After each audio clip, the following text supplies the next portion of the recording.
देखिए आज हम लोग देखेंगे सदिशों का संयोजन। इसके पहले हम लोगों ने क्या देखा था कि सदिश क्या होते हैं, सदिश किसे कहते हैं, सदिश और अदिश में अंतर देखा था, सदिशों के प्रकार देखा था, समान सदिश है ना, असमान सदिश, एकक सदिश। तो एकांक सदिश क्या होता है, तो जिसका परिमाण क्या होता है, एक होता है। सीधी सी बात है। एकांक सदिश हम किसको कहेंगे, ये मैंने आपको बताया हुआ था। एकांक सदिश को हम किससे डिनोट करते हैं, इस तरह से लिखते हैं, या उसको लिखने का तरीका आप ऐसे लिख सकते हो, ठीक है ना।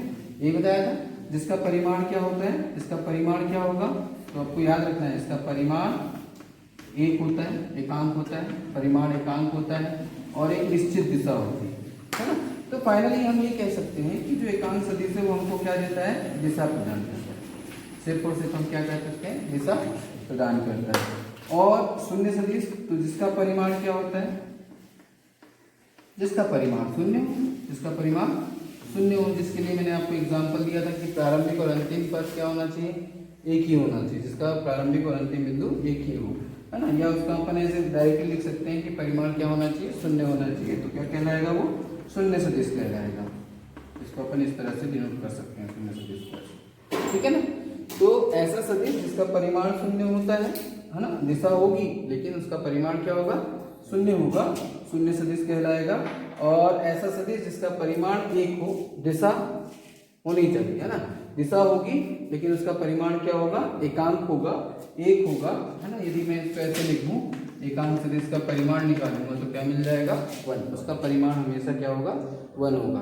तो ये हमारे पास क्या हुआ, हमने सदिशों को पढ़ा, उसके टाइप पढ़ा, ठीक है।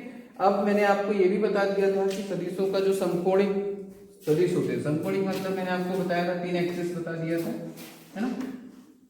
और उसमें दिखा दिया था आपको मैंने आई, है ना, जे, इसको जे बोल दीजिए, तो इसको अपना एक्स वाई और ये अपने पास जेड है, तो मैंने इसको क्या बोल दिया था, के। तो ये डायरेक्शन है, आई एक्स दिशा को बताता है, जे वाई दिशा को डिनोट करेगा, के जेड दिशा को। जब भी हम बात करेंगे तीन त्रिविमीय की, है ना, मतलब 3 विमाओं की बात करेंगे तो आई जे के आपको यूज में आएंगे। 2 विमा की बात करेंगे तो आई और जे यूज आएगा, ठीक है। तो कहीं ना कहीं हम इस चीज को देख लिए हैं। अब हम ये देखते हैं कि हमारे पास ये दिया हुआ है परिमाण, और ये अपन ने पास ये निकाल लिया। अब हम ये देखते हैं कि सदिशों का संयोजन क्या है ना। सदिशों का संयोजन किसे कहते हैं, तो उसमें हम विभिन्न प्रकार से हम उनका संयोजन देखेंगे। सीधी सी बात यह है कि भाई कोई भी नई चीज हम पढ़ते हैं तो उनका हम उन पर संक्रियाएं करना चाहते हैं। संक्रियाएं करना चाहते हैं मतलब सीधी सी बात है, सदिशों को जोड़ना, 2 सदिशों को जोड़ना, 2 सदिशों का गुणा करना, है ना। 2 सदिश को किस तरह से हम जोड़ सकते हैं, ठीक है। 2 सदिशों का गुणा हम किस तरह से कर सकते हैं, 2 सदिशों का भाग हम कैसे करेंगे। तो वो कुछ नियम होंगे जिन नियम पर हम इनका जोड़ घटाना गुणा भाग, क्योंकि अभी तक हमने जो कुछ किया वो किसके लिए किया था, अदिश राशि के लिए किया। 10वीं तक हमने जो कुछ पढ़ा है वो सारा का सारा हमने कैलकुलेशन किसके लिए किया हुआ है, अदिश के लिए किया हुआ है। तो आज हम जो करेंगे वो किसके लिए करेंगे, सदिश के लिए करेंगे। तो सदिशों का योग, सदिशों के योग का त्रिभुज नियम, यदि मान लो हमको कोई 2 सदिश दिए हुए, सदिशों का जो निरूपण है वो किस तरह से किया जाता है, इस तरह से किया जाता है। ये हमारे पास दिया है, तो हम बोलते हैं कि एक सदिश हमारे पास क्या है, ए है ना, इसको हम बोलते हैं पुच्छ, है ना, और इसको हम बोलते हैं शीर्ष भाग बोलते हैं इसको क्या बोलते हैं अपन, शीर्ष भाग होता है। ये आपका शीर्ष भाग होता है, ये पुच्छ होता है इसका, है ना। तो इस तरह से हमारे पास 2 होंगे, है ना, एक पाद बिंदु, अपने पास एक शीर्ष बिंदु, इसको पुच्छ या पाद बिंदु बोल देते हैं, ठीक है। तो हमारे पास एक, तो इसके 2 भाग होंगे सदिश, अपन इसको लेंगे, ठीक है। एक सदिश हमको और दिया है, ये दिया है हमको सदिश क्या, बी।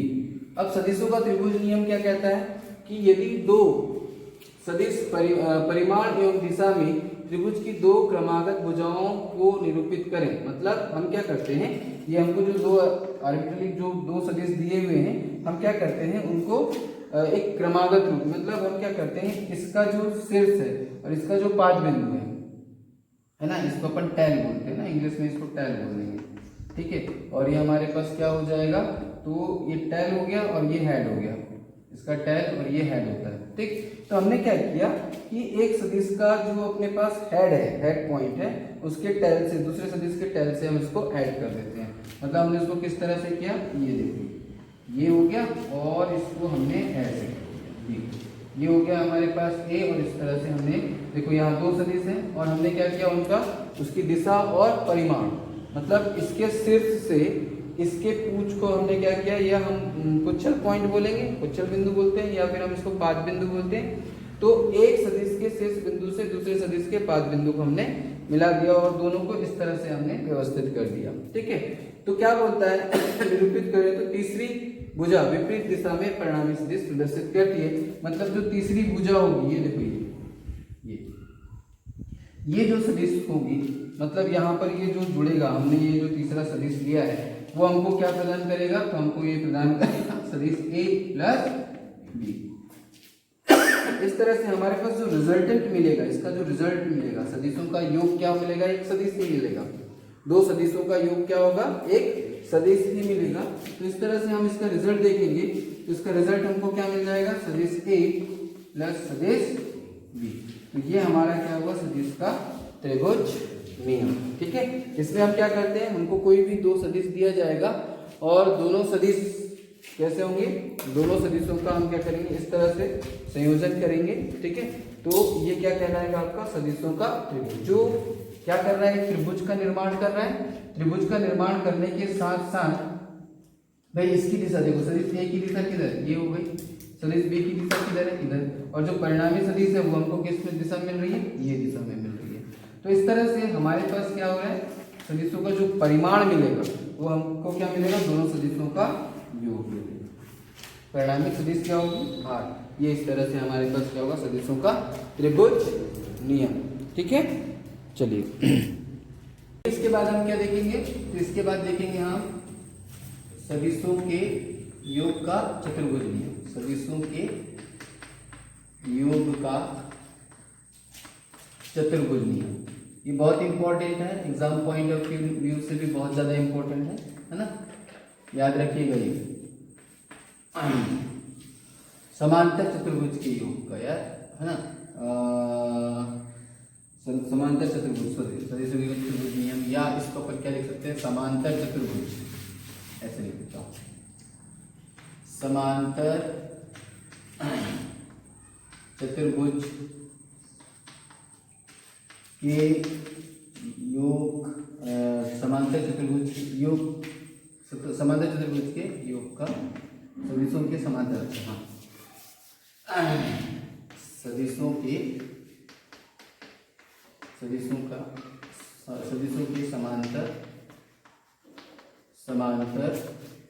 चतुर्भुज के योग का नियम, ये है आपका, है ना। ठीक है, समांतर सदिशों के समांतर चतुर्भुज के योग का नियम। ठीक है, ये काफी इंटरेस्टिंग और काफी आपको एग्जाम में पूछा जाता है, मतलब काफी बहुत बार पूछा गया है। इसमें क्या है, आपको कोई भी दो सदिश दिया जाएगा, है ना, एक सदिश अपने पास ए है, ए ले लिया, और एक सदिश हमने क्या ले लिया, बी ले लिया, दो आपको सदिश दिए जाएंगे। ठीक है, तो इसको हमको क्या करना है ना, ये दोनों सदिशों को फिर से हम इस तरह से इसको अरेंज करेंगे कि इससे हम क्या कर सकें, एक समांतर चतुर्भुज का निर्माण करेंगे। ठीक है, और उसका जो परिणामी सदिश होगा, है ना, इसका जो परिणामी सदिश होगा ये उस समांतर चतुर्भुज के विकर्ण द्वारा प्रदर्शित होगा। ठीक है, तो वो कहता क्या है, पहले इसका स्टेटमेंट हम देख लेते हैं। तो स्टेटमेंट कई बार आपको पूछता है, क्वेश्चन क्या आता है कि समांतर चतुर्भुज के योग का नियम लिखिए और सिद्ध कीजिए, है ना, क्योंकि जो स्टेटमेंट कह रहा है उसी को हमको क्या करना है, मैथमेटिकली प्रूफ करना है। तो हम स्टेटमेंट को देखते हैं कि क्या है, स्टेटमेंट क्या कहता है। तो स्टेटमेंट आपकी बुक में अलग अलग दिया होगा, मैं उसको अपने तरीके से बता दे रहा हूं। ठीक है, क्या होगा, किन्हीं दिए गए दो सदिशों को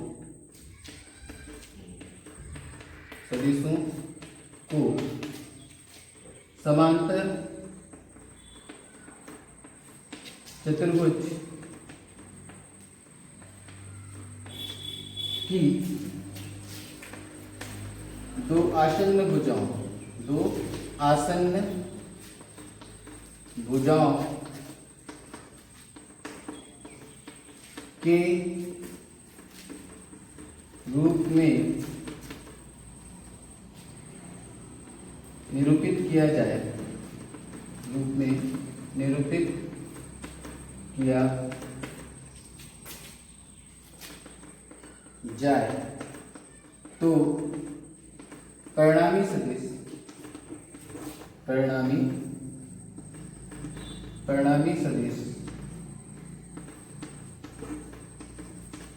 परिणामी सदिश दोनों सदिशों के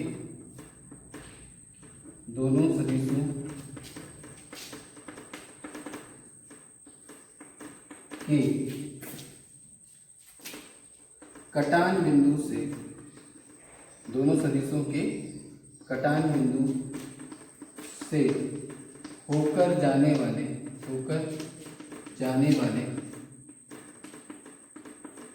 विकर्ण होकर जाने वाले विकर्ण द्वारा निरूपित या द्वारा दर्शाया जाता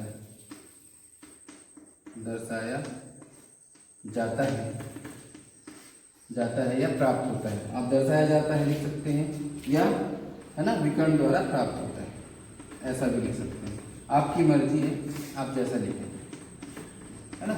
दर्शाया जाता है या आप क्या लिख सकते हैं, प्राप्त होता है।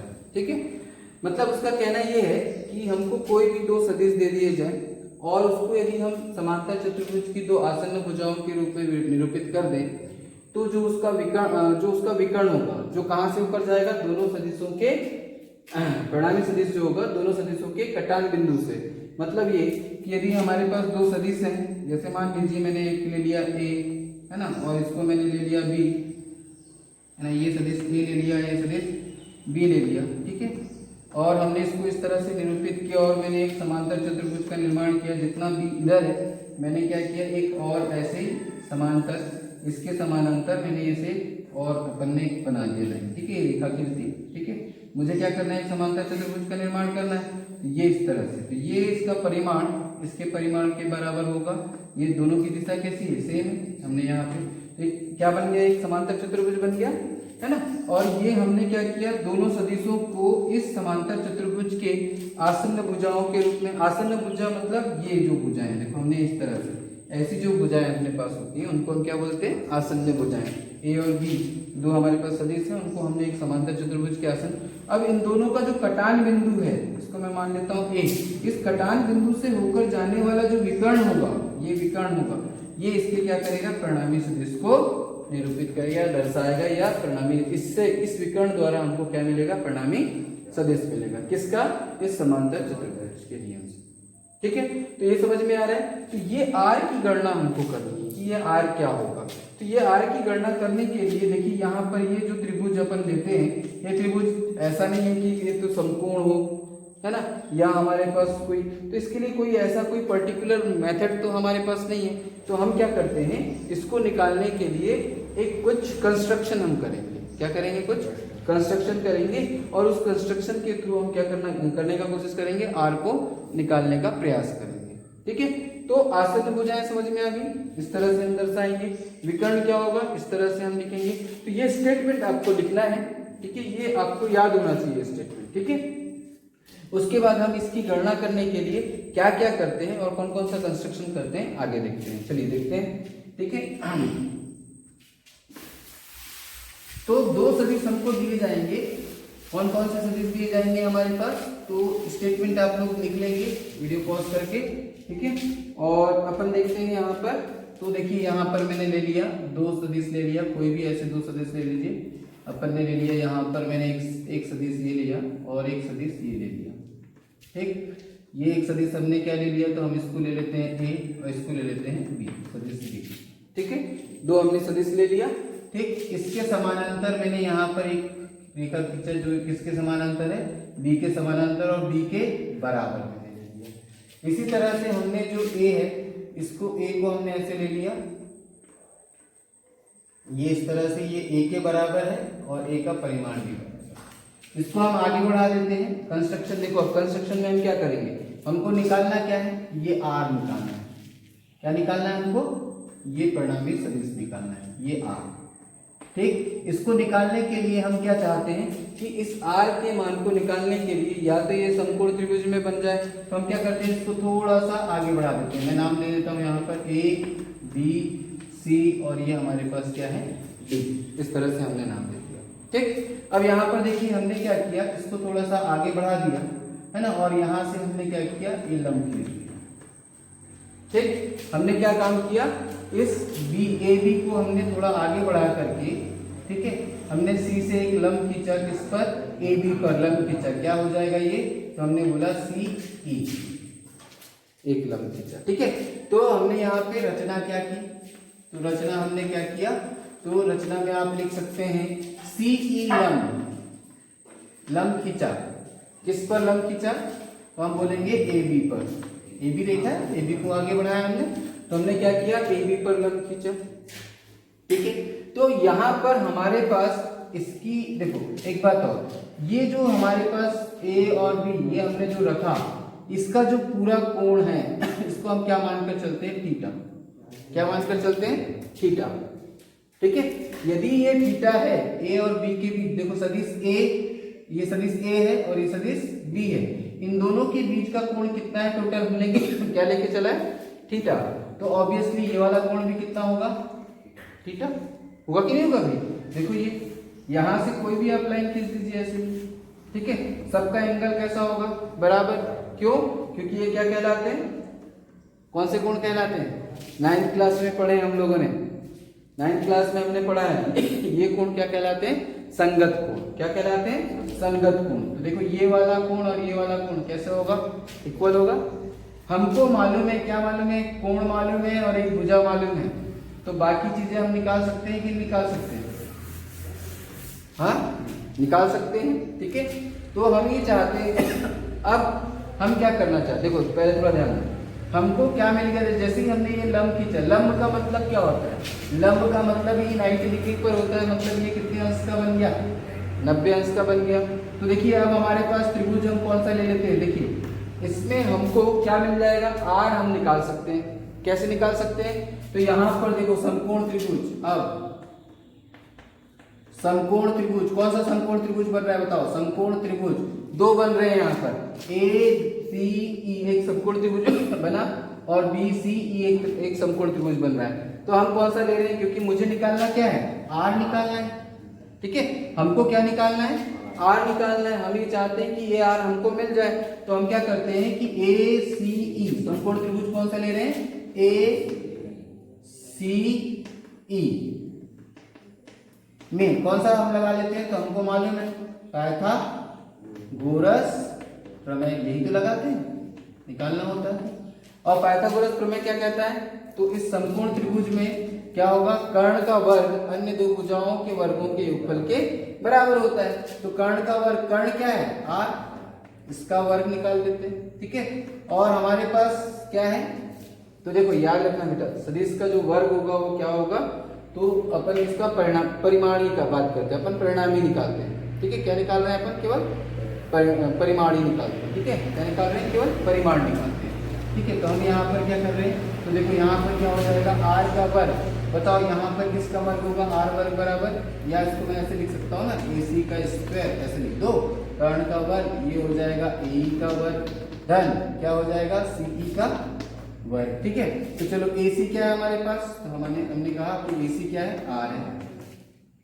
ए ई क्या हो जाएगा बताओ, तो ए ई को हम कैसे लिखेंगे, क्योंकि ए ई का मान मालूम है कि यहाँ से यहाँ तक हमको वैल्यू पता है कि क्या है, नहीं, हमको यहाँ से यहाँ तक की वैल्यू पता है, क्या है, बी, और यहाँ से यहाँ तक की वैल्यू पता है क्या, नहीं पता है। तो हम उसको क्या लिख सकते हैं, तो मैंने इसको ऐसे लिख दिया, ए ई को क्या लिख दिया, तो ए ई को लिख सकते हैं हम A B plus B E का लिख सकता हूँ कि भाई ये प्लस ये है ना, ए ई को मैंने तोड़ दिया, b प्लस इतने पास ये नहीं पता है, तो हमने इसको b लिख दिया है, क्योंकि उसकी वैल्यू हमें पता है क्या, नहीं पता है, तो हमने उसको b लिख दिया। ठीक है, प्लस अब हम यहाँ पर क्या करते हैं सीई, तो सीई भी पता है क्या हमको, तो हमको दो चीज नहीं पता, क्या नहीं पता है, बी अननोन है और क्या अननोन है, सीई, ये हमारे पास दोनों कैसे हैं, अननोन। ठीक है, तो अब उसको हम कैसे निकालेंगे, तो हम उसको निकालेंगे, हमारे पास त्रिकोणमिति क्या है, रेशियोज है ना, अनुपात है, त्रिकोणमिति अनुपात है, जिनके माध्यम से या जिनकी सहायता से हम क्या कर सकते हैं, ये निकाल सकते हैं। क्योंकि हमको एक चीज पता है, हम ये चीज जानते हैं कि यदि हमको एक कोण दिया हो और एक भुजा का मान दिया हो तो बाकी भुजाएं हम निकाल सकते हैं, क्योंकि हमारे पास त्रिकोणमिति अनुपात है। तो हम कौन से त्रिभुज की बात करते हैं, तो हम त्रिभुज की बात करते हैं समकोण त्रिभुज BCE। तो अब यहां लिखते हैं समकोण त्रिभुज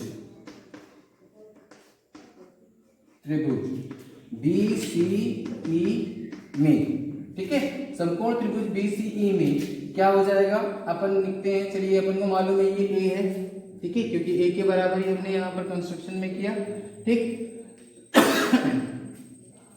तो यहाँ पर क्या हो जाएगा, हम ये ले लेते हैं, हमको BE चाहिए।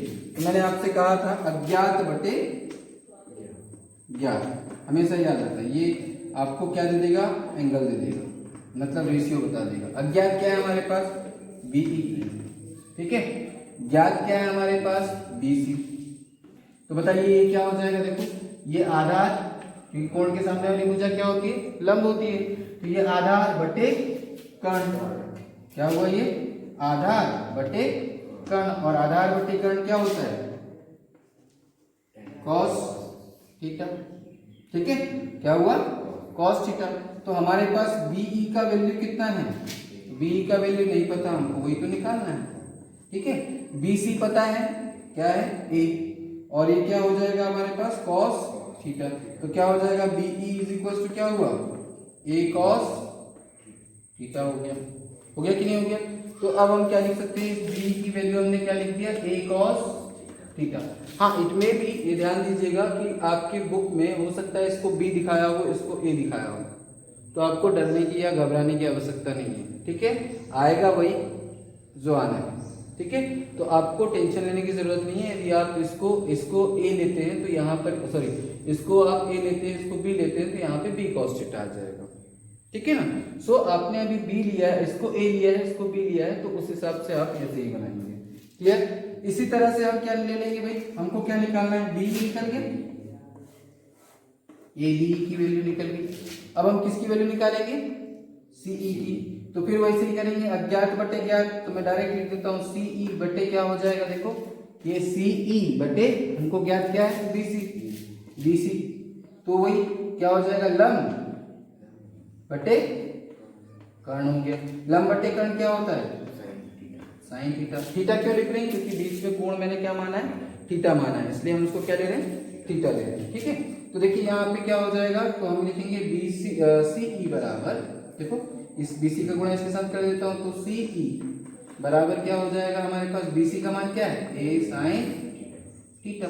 तो हमको CE का मान भी मिल गया, देखो इसका मान भी मिल गया, A साइन थीटा मिल गया। तो हमको दो वैल्यू मिल गई। तो जो अज्ञात की यहाँ पर इसको अपन ले लेते हैं समीकरण, इसको 2 दे देता हूँ, इसको 1 दे देता हूँ, ठीक है। तो अब हम क्या करते हैं, इसको दे देते हैं 3। तो 2 और 3 को हमने कहा, हम कहाँ रख देते हैं, यहाँ रख देते हैं, ठीक है। तो देखो क्या हो जाएगा, तो r square is equals to AB कितना है भाई, तो हमने बोला B प्लस BE कितना है, तो A cos थीटा है, ठीक है, का होल स्क्वायर, और प्लस CE कितना है, तो CE हमारे पास क्या है, A साइन थीटा का होल स्क्वायर, ठीक है।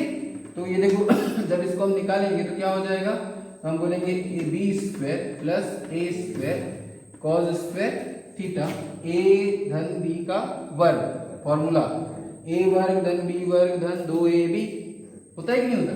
तो यहाँ पर क्या हो जाएगा, 2AB cos थीटा, ऐसे ही होगा, सीधी सी बात है यार, जैसे फॉर्मूला लगा दिया, ठीक है। ये क्या हो जाएगा, A वर्ग साइन स्क्वायर थीटा हो जाएगा कि नहीं हो जाएगा। तो देखो यहाँ पर A वर्ग है, यहाँ पर भी A वर्ग है ना। तो मैं क्या कर रहा हूँ, AB वर्ग तो लिख दिया, यहाँ ए वर्ग है, यहाँ ए वर्ग है, दोनों से ए वर्ग बाहर निकाल दूंगा तो बचेगा क्या अंदर पे, साइन स्क्वायर थीटा प्लस, बचेगा कि नहीं बचेगा, खुद सोच कर देखो। या आप यहाँ पे ए स्क्वायर यहाँ से इन दोनों को पास में ला लो, एक स्टेप मैंने खा गया है और कुछ नहीं, ठीक है, मैंने इसको पास में लेकर आ जाते तो भाई इसमें भी ए वर्ग है, इसमें भी ए वर्ग है, दोनों से कॉमन निकाल देते तो अंदर पे क्या बच जाता, ना बच जाता कि नहीं बच जाता। तो ये क्या हो जाएगा 2ab cos थीटा, ठीक है, तो ये हो जाएगा b वर्ग धन a वर्ग। अब इसका मान कितना होता है, हमारे पास 10वीं क्लास में हमने पढ़ा हुआ है सरसमीका, और पहले ही सरसमीका हमको बताती है कि sine square theta plus cos square theta equals to 1। यदि ये 1 हो जाता है तो ये 1 हो जाएगा, प्लस क्या आ गया हमारे पास 2ab cos थीटा, ठीक है।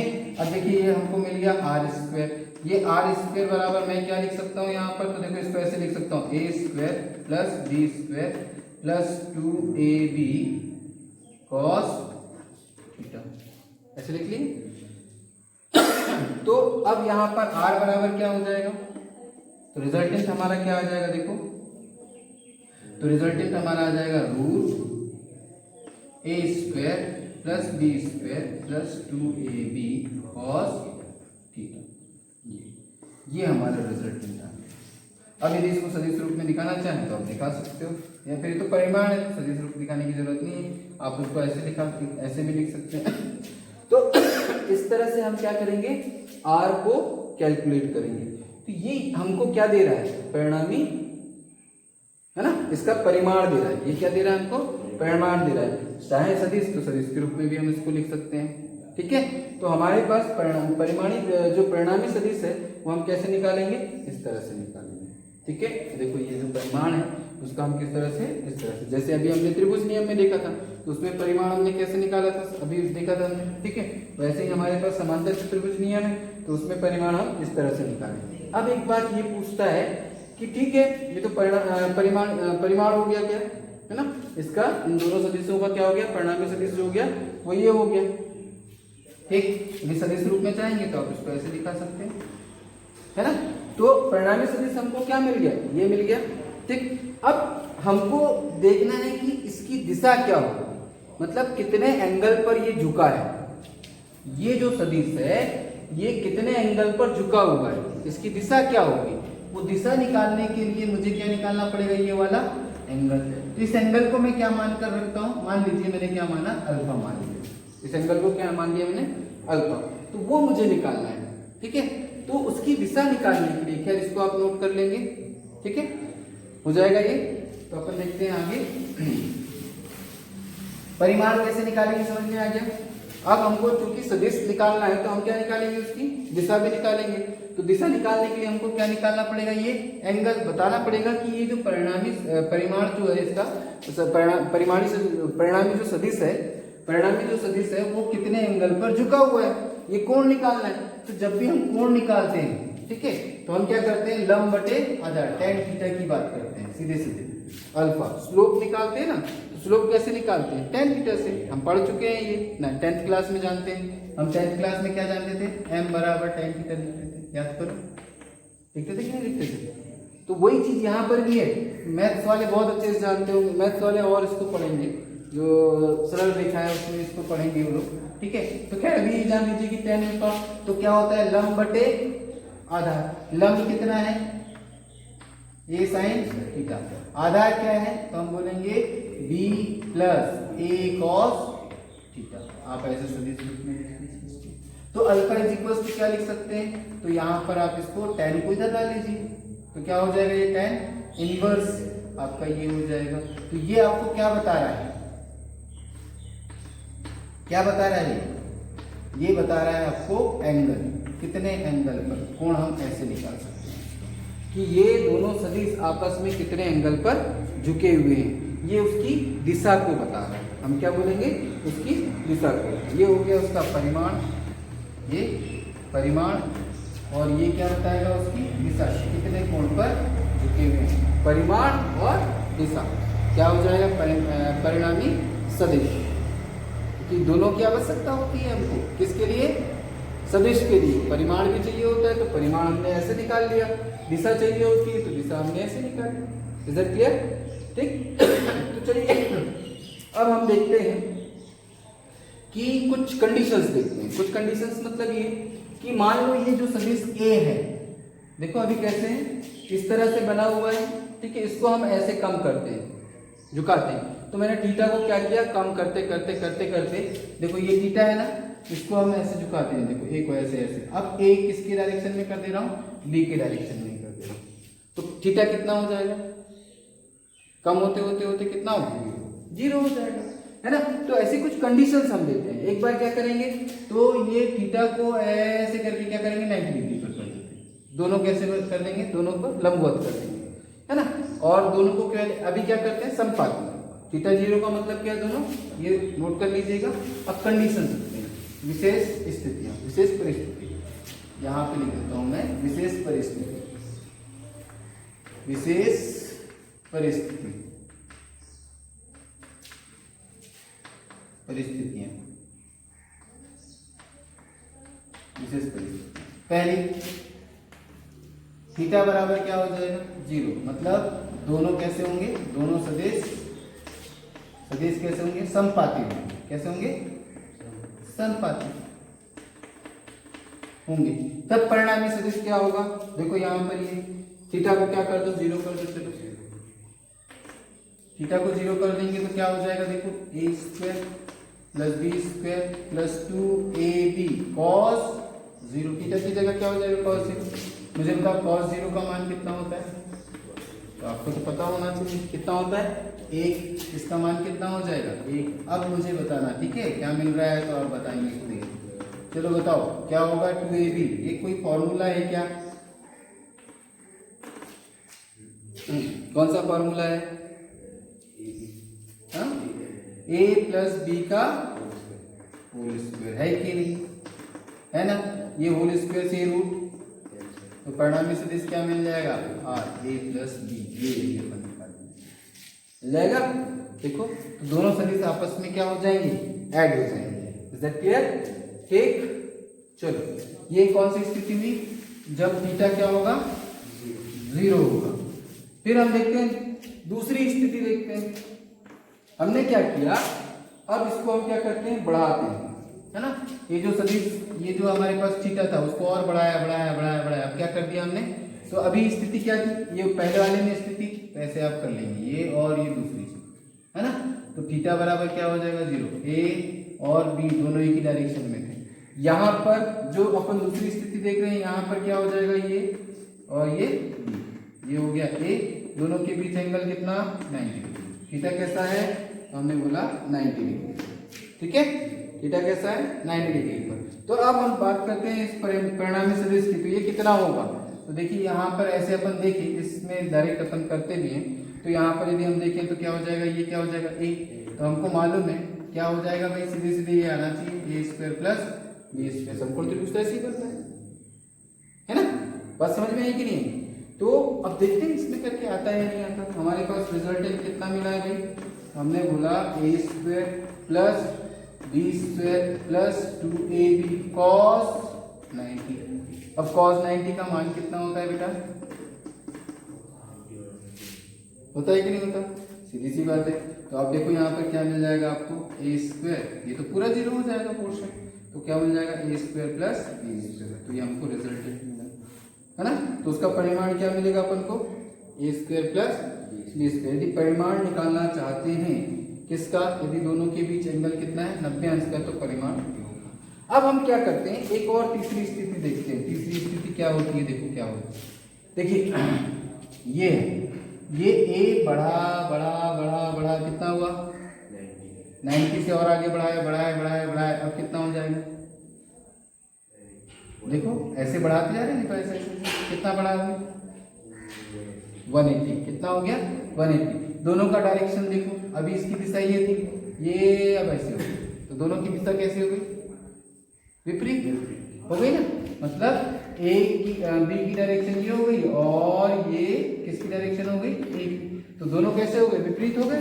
थीटा क्या मिला, 180 मिल गया, क्योंकि कोण ऐसा बना ना, कितना मिला, 180, ठीक है। तब की स्थिति में परिणामी सदिश कितना होगा, तो हम ये निकाल लेते हैं। तब की स्थिति में तीसरी स्थिति हमारे पास तो क्या हो जाएगा, A square plus B square plus 2ab cos 180 हो जाएगा। cos 180 आ जाएगा तो क्या होगा, हमने बोला यहाँ पर cos 180 का मान याद रखिएगा, बिल्कुल ये बहुत बार यूज आने वाला है। कितना होता है, माइनस का। तो देखिए यहाँ पे r इज इक्वल टू क्या हो जाएगा, चेक करिए, देखिए क्या हो जाएगा, A square plus B square, ये यहाँ पे -1, इसका वैल्यू कितना आ गया, -1, ये प्लस को क्या कर देगा। अब बताओ ये किसका फॉर्मूला है, तो a माइनस बी का, ये इससे ये कैंसिल हुआ तो क्या मिल गया, a माइनस बी। इस तरह से तो हमारे पास रिजल्टेंट क्या मिला, a माइनस बी, ये सदिश परिणाम इसका फैसला। ठीक है, और यदि सदिश रूप में दिखाना है तो हम उसको ऐसे दिखा सकते हैं इस तरह से। ठीक, और परिमाण बस दिखाना है तो हम कैसे दिखाएंगे, r a माइनस।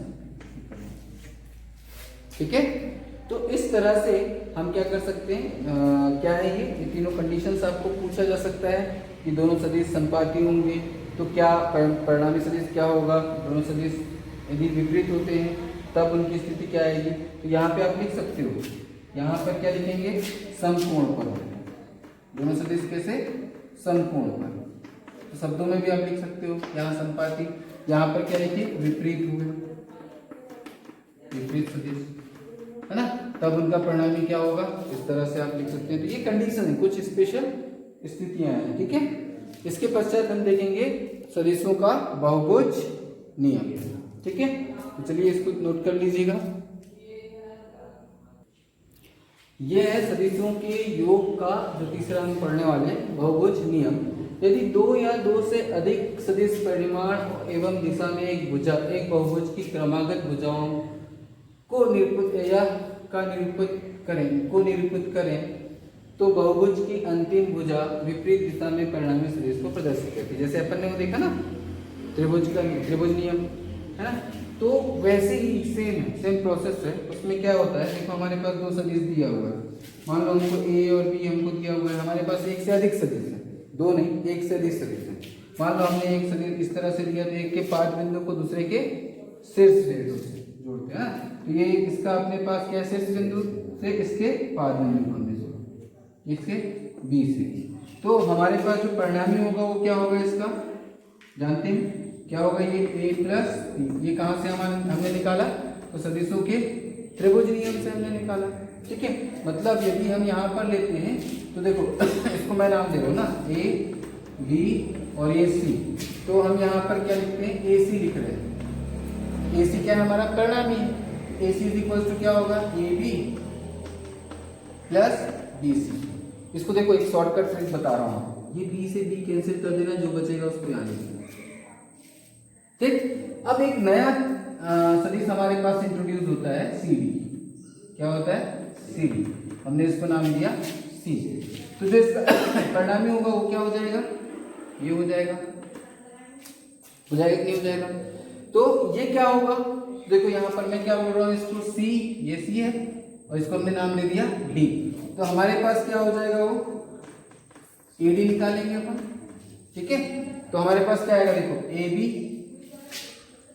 ठीक, और सॉरी यहाँ पर यदि अपन ये त्रिभुज ले लेते हैं, देखो ये ए सी प्लस सी डी, ए सी ये डायरेक्शन है ना, ये डायरेक्शन है, तो ए सी प्लस सी डी, ऐसा लिख सकता हूँ, ए सी प्लस सी डी। देखो यहाँ पर सी से सी कैंसिल करो, क्या मिला, आप चाहो तो इसको ऐसा भी लिख सकते थे, देखो यहाँ पर क्या लिख सकते हैं अपन, A B plus B C, है ना, प्लस सी डी, है ना। अब देखो ध्यान देना ना, बी से बी कैंसिल किया, बचा क्या, थोड़ा देखना दिमाग में रखना, जब भी जोड़ोगे ना ये हमेशा काम आएगा, है ना। बी से बी कैंसिल कर दीजिए, बचा ए सी प्लस सी डी। देखो ए सी से सी कैंसिल, क्या मिलेगा, ए डी मिलेगा या नहीं मिलेगा, हाँ या नहीं। तो ए सी कितना है बताओ, ए प्लस बी प्लस सी। ठीक है, अब हमने क्या किया, देखा कि एक और हमको मिल गया। ठीक है, इसको लिख ले रहा भाई, थोड़ा इसको मिटा दे रहा हूँ, लिख लिया होगा आपको, ये हमको मिल गया। ये हमको क्या मिला, तो ई, तो ये जो परिणामी सदिश होगा वो किससे, इस तरह से, ये इस तरह से, ठीक है। तो देखो यहाँ पर क्या हो जाएगा, एक और जुड़ गया हमारे पास, तो हमने लिखेंगे ए ई, क्या लिखेंगे ए, तो ए ई देखो ये त्रिभुज बन रहा है ए डी, तो मैं इसको डायरेक्ट लिख देता हूँ, क्या लिख दूंगा ए डी प्लस डी, यही मिलेगा, ठीक है। त्रिभुज नियम से तो ए डी कितना मिल गया हमको, तो ये ए डी मिला था, क्या मिला था, ए प्लस डी प्लस सी, ठीक है। तो इसको अपन कैसे लिख सकते हैं, देखो तो मैंने लिखा ए सदिश बी सदिश सी और डी क्या है, ये सदिश ई, सी के बाद डी रे सदिश डी, है ना, तो हम इसको लिख देते हैं सदिश डी, है ना। अब इस तरह से और ऐड कर लो, ये है ना, यहाँ से ऐसे ऐड कर लीजिए, ये क्या हो जाएगा एफ, इस तरह से आप ले सकते हैं इसको, तो क्या हो जाएगा ये इस डायरेक्शन में, ये ऐसे, ठीक है। तो इस तरह से हमने क्या किया, उसको ऐड करते गए, तो ये क्या मिल जाएगा अपन को ए एफ, है ना, तो ये क्या हो जाएगा आपका ए, क्या हो जाएगा ई प्लस क्या हो जाएगा ई एफ हो जाएगा, मतलब इसको अपन ने नाम दे दिया सदिश ई नाम दे दिया, है ना। ये क्या मिला अपन को, तो सदिश ए प्लस सदिश बी प्लस सदिश सी प्लस सदिश डी, ये मिल गया अपन को, ठीक है। और ये क्या मिल जाएगा आपका, तो ये मिल जाएगा सदिश ए प्लस सदिश बी, देखो सदिश ए ही मिल रहा है, ए क्या मिला अपन को, ये मिला, ठीक है। इसमें अपन इस और क्या जोड़ देंगे ई एफ क्या हो जाएगा, ठीक है ना। तो इस तरह से और जितने जोड़ना चाहे आप क्या कर सकते हैं, जोड़ सकते हैं, और यही क्या है सदिशों के योग का बहुभुज। लेकिन हाँ, आपको ध्यान में ये रखना है कि जो अपन जोड़ रहे हैं उन सदिशों को जब हम ऐड कर रहे हैं, तो हमेशा इसका जो पाद दूसरे सदिश का जो पाद बिंदु होगा पहले सदिश के शेष बिंदु से जुड़ा होना चाहिए, बस इस चीज का ध्यान रखना है। Is it clear? यही क्या है सदिशों का बहुभुज नियम, चाहो तो आप लिख सकते हैं इसको। चलिए तो सदिशों के बारे में थोड़ी सी और जानकारी हम देख लेते हैं कि सदिश जो होते हैं, सदिश जिस तरह से अपन ने अदिश राशि में क्रम विनिमय नियम जानते हैं, है ना, और साहचर्य नियम का पालन, मतलब अपन साहचर्य नियम को जानते हैं, तो क्या सदिश क्रम विनिमय नियम का पालन करता है, तो उसको देख लेते हैं। तो सदिश क्या है, क्रम विनिमय नियम का विनिमय नियम का क्या करता है, पालन करता है ना। अब उसको कैसे प्रूव करेंगे कि ये क्रम विनिमय नियम का पालन करता है, तो हम ऐसे ले लेते हैं, एक सदिश हमने क्या ले लिया ए और एक सदिश क्या ले लिया बी। हमने क्या बनाया, एक समांतर चतुर्भुज जैसे अभी बनाया था ना, सेम हम वही कर रहे हैं, इसको हमने बी ले लिया, ठीक। समांतर चतुर्भुज की विशेषता क्या होती है बताइए, समांतर चतुर्भुज की विशेषताएं क्या होती है, तो उनके आमने सामने की भुजा बराबर होती है, ठीक है। और इसको अपन ले लेते हैं ए बी सी और इसको हमने ले लिया बी सी। तो हमने ये पढ़ा हुआ है कि समांतर चतुर्भुज की आमने सामने की भुजाएं समान होती हैं, बराबर होती हैं, और कैसे होती हैं, तो हमने बोला समांतर होती हैं, ठीक है। तो यदि मुझे बी डी निकालना है तो मैं इस त्रिभुज के लिए निकाल रहा हूँ, किस त्रिभुज के लिए निकाल रहा हूँ, इस त्रिभुज के लिए निकाल रहा हूँ, ठीक है। तो यदि मैं बी डी निकालूंगा तो बी डी क्या मिल जाएगा मुझे बताओ, तो मैं लिखूंगा B C plus C D, लिखूंगा कि नहीं लिखूंगा, है ना। तो देखो सी से सी क्या मिल जाएगा, बी डी मिला, तो बी सी कितना है, सदिश ए प्लस सदिश बी।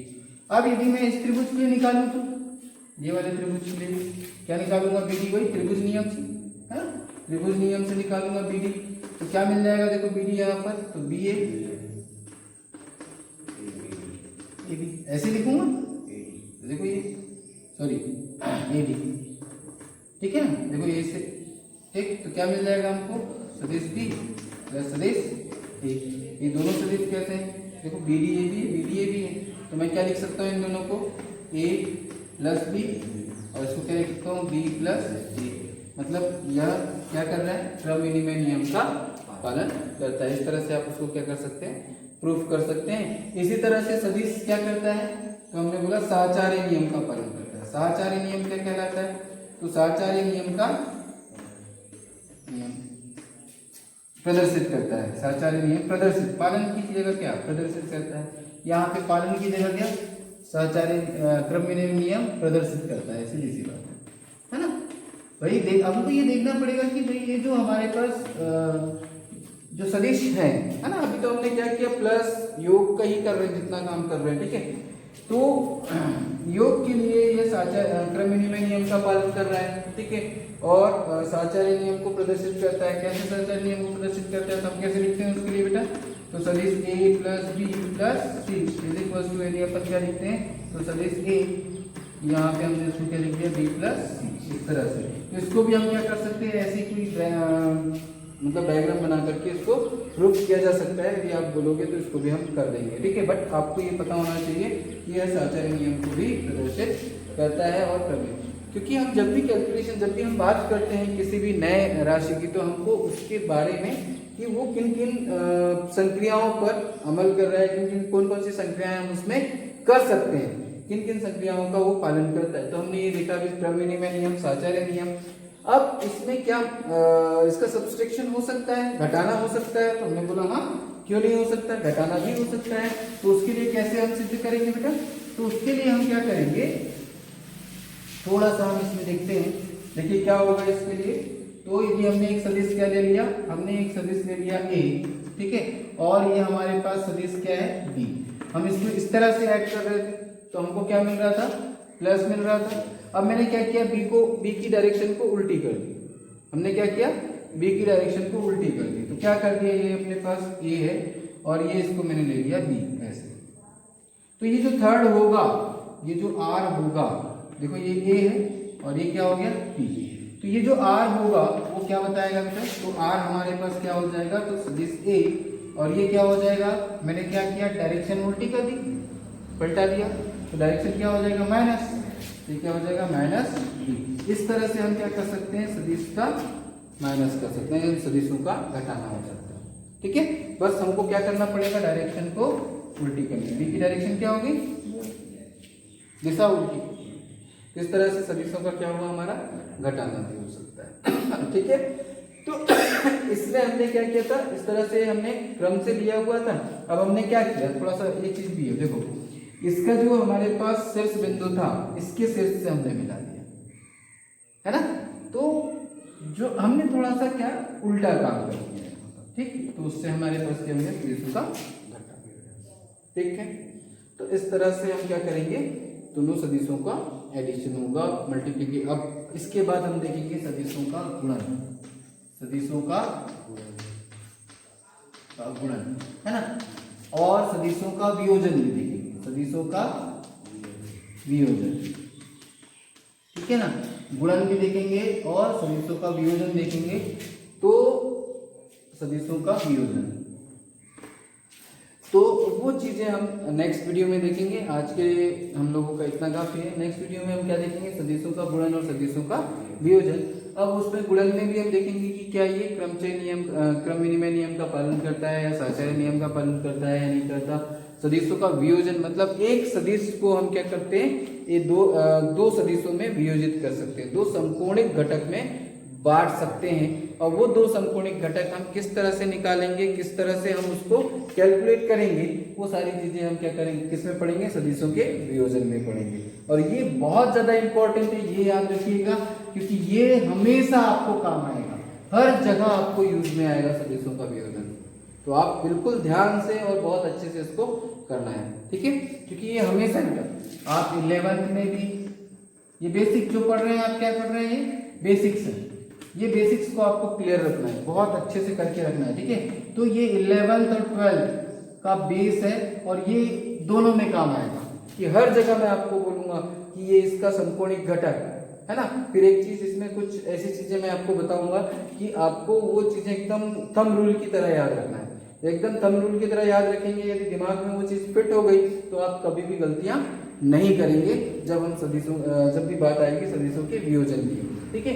तो ये काफी इंपॉर्टेंट है, बहुत ज्यादा इसका इंपॉर्टेंस होगा क्योंकि अपने फिजिक्स में काफी ज्यादा इसका महत्व है, तो ये आपको बहुत अच्छे से करना है। इसके बाद सदिशों का गुणन जो देखेंगे उसमें दो तरीके के गुणनफल हम देखेंगे, एक हम देखेंगे क्रॉस मल्टीप्लिकेशन जिसको हम सदिशों का सदिश गुणनफल कहते हैं, और एक होता है डॉट मल्टीप्लिकेशन जिसको हम कहेंगे सदिशों का अदिश गुणनफल। इस तरह से हम क्या करेंगे, दो तरह के गुणनफल भी देखेंगे, ठीक है। सदिश ऐसा गुणन जिससे हमको एक सदिश प्राप्त होगा, ऐसा सदिशों का ऐसा गुणन जिससे हमको एक अदिश प्राप्त होगा, ठीक है। तो इस तरह से हमको क्या करेंगे, नेक्स्ट वीडियो में हमको सारी चीजें पढ़नी है, तो ये बिल्कुल अलर्ट रहना, कल इसको मैं आपको भेजूंगा, ठीक है।